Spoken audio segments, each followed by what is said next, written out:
Aasahan pa rin ngayong buwan ang pagtaas ng singil ng taripa ng kuryente ngayong buwan ng Mayo.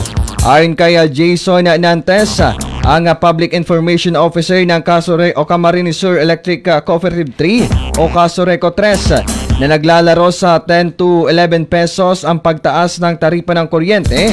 Ito ay base sa Energy Regulatory Commission dahil na rin sa nararanasan na mainit na panahon.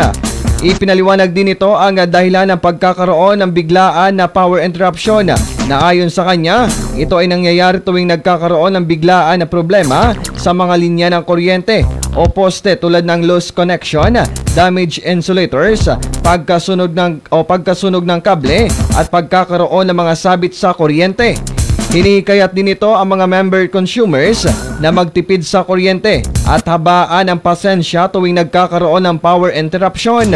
Samantala, nagpaabot ito ng pasasalamat at suporta sa lahat ng mga member consumers sa pag-unawa para mas mapabuti ang supply ng kuryente. Sa lahat po ng member consumers po, member consumidores ng Casoreco 3, maraming salamat po sa inyong pong pag-antabay, pagsuporta at pag-unawa sa ating pong operasyon dito sa Casoreco 3. Tandaan po natin na lahat po ng ating operasyon, lahat po ng ginagawa po ng Casoreco 3 ay para po sa inyo kasi kayo po ang may-ari ng kooperatiba at ito po ay para sa ikabubuti niyo po.